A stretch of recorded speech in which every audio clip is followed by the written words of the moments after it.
sir. Hello sir, ẹ káàárọ̀ sir. Yes, sir. Ẹ wá sà, ṣàlàfíà lẹ wá sà. Dúpẹ́ sir, ẹ̀rọ kọjú mẹ́ta sir. Ẹ sà kọjú ọmọ ta, ẹ kú òjò yìí. Yes sir, yes sir, yes sir. Láti tẹlifíṣàn ojú tó lé ni mo ti ń pè ń sir.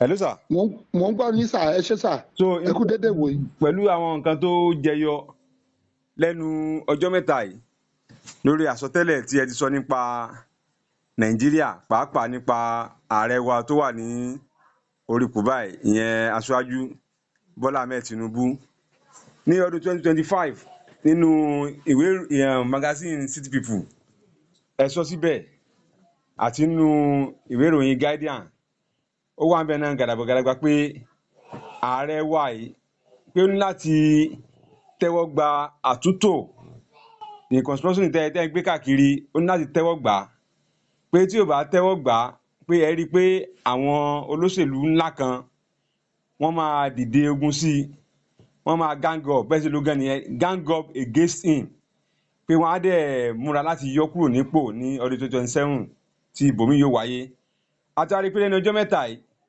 pé bóyá ẹ ṣe sọ gan bẹ́ẹ̀ gan lórí àwọn olóṣèlú ńláńlá pàápàá ní ilẹ̀ Ìgbò àti ilẹ̀ Haúsá wọ́n ti kóra wọn jọ dáńdá ẹgbẹ́ kan lẹ̀ tán pé ní ADC tá bá sì wo ẹgbẹ́ yìí àwọn alágbára nínú òṣèlú ló wà ńbẹ̀ ọ̀nà tó tún wá gbà yọ láti fi gbógun ti ààrẹ náà ni pé ẹ tó tún wá jẹ́ bí ọmọ ààrẹ tí èdè àìyedè wà ní àárín wọn ìyẹn engineer Rauf Arẹ́gbẹ́ṣọlá wọ́n tún mú yẹn náà wọ́n fi sínú ẹgbẹ́ náà kódà òun ni sẹ́kẹ́tìrì wọn ní àsìkò tá a wà yìí a wá rí i pé nǹkan tẹ́ ẹ sọ gang up yẹn gangan òun ló ń wáyé yìí ìbéèrè tí wọn fẹ́ béèrè ni pé kí ni àtúbọ̀tán ààrẹ ní 2027 kí ló máa ṣẹlẹ̀ ṣé àwọn tó ń gang up pẹ̀lú ààrẹ yìí ṣé wọ́n á rọ́nà àbáyọ àbí ààrẹ gan ló máa borí wọn ká mú láti bẹ̀yẹn sà ìbéèrè méjì ń fẹ́ béèrè tẹ́ ẹ ti sọ tí yóò ṣẹlẹ̀.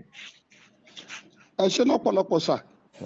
Ṣé rí ní June 29, 2024 ní àsọtẹ́lẹ̀ yẹn jáde nígbà tí mo wà ní ìlú Èkó àwọn journalist ni wọ́n interview mi àtàwọn blogger n tó wà nínú ibẹ̀ gangan lẹ sọ pé mo ní Tinubu will lose 2027 presidential election if he fails to restructure Nigeria based on sovereign country sovereign state under United States of Nigeria and that the only saving grace ni wípé he should restructure Nigeria. Failure to do that, the people will gang up and they will push him away. N tó wà ń bẹ̀ gan nìyẹn. Bẹ́ẹ̀ni. Lẹ́yìn pé nígbà tó pé ọdún kan gẹ́gẹ́ tí àsọtẹ́lẹ̀ jáde ní June ìyọdún yìí làwọn yẹn bá ń yẹ̀sìn gang up. Wọ́n fẹ́ mi coalition. Tẹ́ bá wo gẹ́gẹ́ bẹ́ẹ̀ sísọ àwọn alágbára Nàìjíríà pátápátá tó wo Nàìjíríà wà lọ́wọ́ wọn ló kóra wọn jọ. Bẹ́ẹ̀ni. Kí wọ́n dẹ̀ determine láti lé ààrẹ kúrò ńbẹ̀. Ohun tí mo ní sọ ni wípé the only saving grace tọ́lọ́run ti sọ níbẹ̀ yẹn pé kó ṣe àtúntò Nàìjíríà nǹkan tó lè bẹ́ẹ̀lì ẹ̀ nìyẹn. Ohun tó lè bẹ́ẹ̀lì ààrẹ nìyẹn. Táwọn kan bá ń tọ́ pé kò lè kúrò bẹ́ẹ̀ kò lè kúrò ìrọ̀dùn pa ọ̀tẹ̀ ló rọrùn jù láti dì ní ayé. Ọ̀tẹ̀ ni ó rọrùn jù láti dì ní ayé ṣùgbọ́n tó bá lè ṣe restructure nìyẹn tọ́lọ́run sọ pé kó ṣe yẹ tó bá ti ṣe àárọ̀ náà àbáyọ. Ìyẹn ni. Ẹni bá ti Raifu Arẹ́gbẹ́ṣọlá engineer iṣẹ́ bẹ pé olóṣèlú ni àwọn ọlọ́mọ tó wà ní àárín wọn èmi náà kà ọ̀pọ̀lọpọ̀ ló ń sọ̀rọ̀ pé Arẹ́gbẹ́ṣọlá ọlọ́tẹ̀ níṣẹ́ bẹ àwọn ọlọ́mọ dáwọ̀ láàrin wọn kọ́lọ́run má fi ọ̀rọ̀ ọlọ́rọ̀ kó má fi dá wa lẹ́bi but kí ló ṣẹlẹ̀ tí Arẹ́gbẹ́ fi kúrò lọ́dọ̀ ẹ̀ àṣàmọ̀ wípé ó ṣe kọmíṣánná lọ́ndà Tinubu ó ṣe gómìnà ó ṣe ọdún mẹ́jọ ó ṣe gbogbo ẹ̀ ó tún lọ sún ó tún sọ ọdún mẹ́jọ ó tún lọ sún ó tún sọ ọdún mẹ́jọ ó tún ṣe gbogbo ẹ̀ ó tún wà ní mínísítà ó tún sọ ọdún mẹ́jọ so àwọn gẹ́gẹ́ tó wà láàrin yẹn kò yé èmi nítorí ò bá dẹ̀ yé èmi kì í gbẹnu sí tó bẹ́ẹ̀ ní tèmi ní wádìí ohun gbogbo dájúdájú kò di èyí tó ṣe òtítọ́ mú àtẹ́bá tó wá wò ó gbogbo àwọn tó bá ti Buhari ẹgbẹ́ APC wọn yìí ṣe tọ́ńgbà ṣèjọba àwọn náà ló tún wà nínú coalition tá à ń sọ̀rọ̀ yìí so àárín yẹ ọwọ́ Ọlọ́run ló wà ó yé Ọlọ́run but tí ààrẹ bá ṣe restructuring tá a sọ yẹn based on sovereign country sovereign state under United States of Nigeria without any form of division ààrẹ àjẹyọ ṣùgbọ́n tí ò bá ṣe kó gbàgbé 2027 gẹ́gẹ́ bí Ọlọ́run ti sọ yẹn kó gbàgbé ẹ̀ pátápátá ni torí kò sí bó ṣe fẹ́ ṣe torí tó bá wo àwọn condition yẹn ẹ rí i pé Igbo àti Hausa Fúlàní ló kóra wọn jọ síbẹ̀. bẹ́ẹ̀ni. apart from Arẹ́gbẹ́ṣọlá Yorùbá tó wà ń bẹ̀ kò tún sí Yorùbá gidi tẹ́ bá wo kí ni Yorùbá tó tọ́ tí mo ṣe láìpẹ́ rẹ̀ fídíò kan tí mo ṣe láìpẹ́ mi kí ni ó máa kẹ́yìn tí Bọ́lá Ahmed Tinubu bá kúrò níbẹ̀ kí ló fẹ́ ṣẹlẹ̀ sínú Yorùbá àwọn Yorùbá ò tí ì rò báyìí pé ìjọba tó ń bọ̀ ìkóníṣẹ́ kí ló máa ṣẹlẹ̀ sínú Yorùbá sí ìran Yorùbá ló bẹ̀ mí kí ló máa ṣẹlẹ̀ ṣáwọn pípín ò ní gbógun ti Yorùbá báyìí àbí Ìgbò tí wọ́n wọlé wọn lẹ́kọ̀ọ́ àbí Peter Obi tó jẹ́ pé wọ́n wọlé bọ́dà ẹ̀lẹ́jọ́ mẹ́ta ṣàfojú rere wò wá. Now àwọn Hausa ti conclude nísìn pé Tinubu àti Yorùbá ló ń fìyà jẹ wọn ló ń febi pa wọn kí ló fẹ́ ṣẹlẹ̀. wọ́n ní ìjọba Yorùbá ni ààrẹ ń ṣe. ìjọba Yorùbá làárẹ̀ ń ṣe kí ló fẹ́ ṣẹlẹ̀ sí Yorùbá tí ààrẹ Tinubu bá kúrò mẹ́. nǹkan tí mò ń pariwo látẹ̀lẹ̀ nìyẹn tọ́lọ́run fi hàn mí pé àwọn Yorùbá ò ronú báyìí ó yẹ kán bá ààrẹ sọ̀rọ̀ káàrẹ bí ṣọ́ọ̀ṣọ́ Nàìjíríà. kó má ṣe regional restructure ni. pé the only solution fún ààrẹ ṣé ti wá late àbí kò tí late.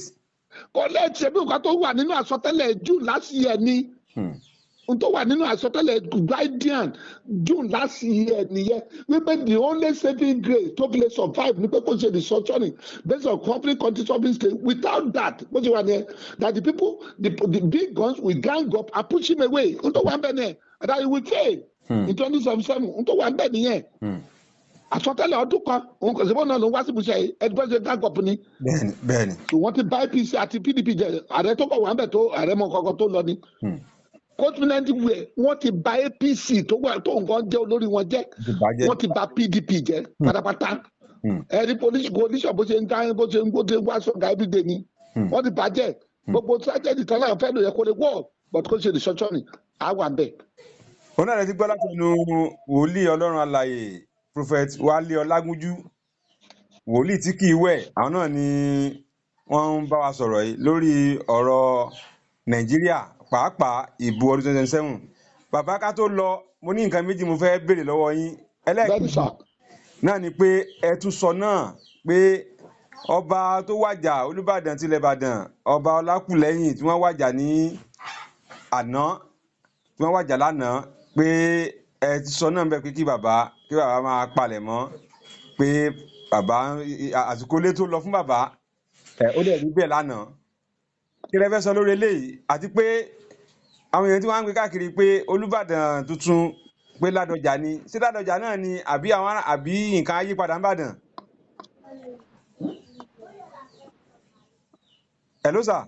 mo ń gbọ́ ohun tó ṣẹlẹ̀ ní wípé nínú prọfẹ̀sì mi tọdún yìí náà tó jáde 2025 tí sì gbé jáde méjì ló wà ń bẹ pé kí àwọn ọmọ Nàìjíríà àti ọmọ Ìbàdàn kan gbàdúrà fún Olúbàdàn pé ilé tó lọ o former state governor Alhaji Ládọjà kó máa gbáradì fún iṣẹ́ ńlá iṣẹ́ takuntakun iṣẹ́ ìlú tí ó ṣe nílùú Ìbàdàn tó wà ń bẹ nìyẹn ó tẹ̀léra wọn bẹ́ẹ̀ ni kì í ṣe pé mo separate so ọba ti lọ́sí Ládọjà ṣiṣẹ́ ọba Olúbàdàn wọ́n ṣe fẹ́ tí ó ti bá aṣọ tẹ́lẹ̀ bó ló wá ṣe di ọmọ náà mo ti fi kalẹ̀ yẹn ó wà ní sídìí bíbù kọ́lọ́wọ́ bẹ́ẹ̀ so Ládọjà ni ó ti di ọba. so káwọn arábàdàn máa retí ọba. olóògbé Ládọjà ní ọba. Adéwọ̀lú Ọládọjà gẹ́gẹ́ bí Olúbàdàn tuntun. bẹ́ẹ̀ ni Olúbàdàn á sì ṣe dáadáa. á ṣe dáadáa. àyẹ̀mí á sì dùn. bẹ̀rẹ̀ báyìí sà. gòdà kí ẹ̀dá kó máa rokúro ẹ̀dá ẹgbẹ́ rẹ̀.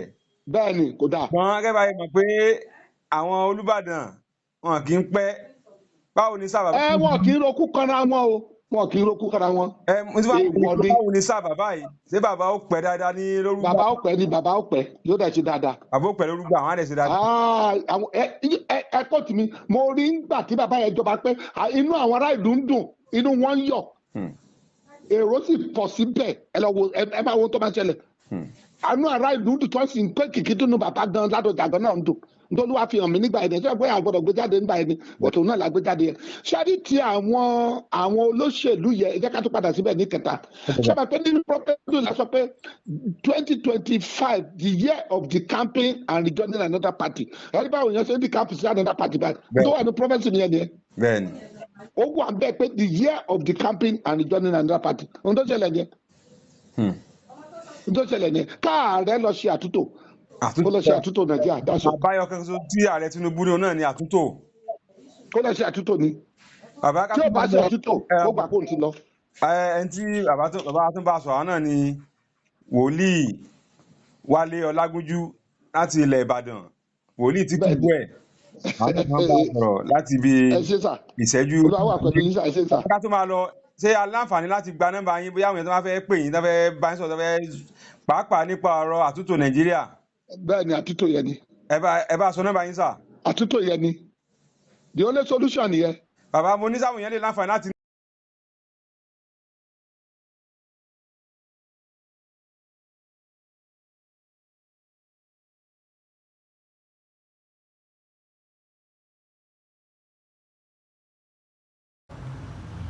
àlọ́ lóńgì ní ti gàjà o lẹ́kúnlé olóńgì ní ti gàjà o ojú mi ti tó lé ojú mi ti tó ko ṣẹ́rí nílé àgọ́dọ̀ ojú tẹ́lẹ̀ tv ṣó ní kẹ́ máa wò nílé ojú tẹ́lẹ̀ tv àwọn lèèyàn ṣáńkó àwọn lèèyàn gbogbo mi ó sì ṣàǹkàrí àgbáyé ojú tẹ́lẹ̀ tv má yìí kò tiẹ̀.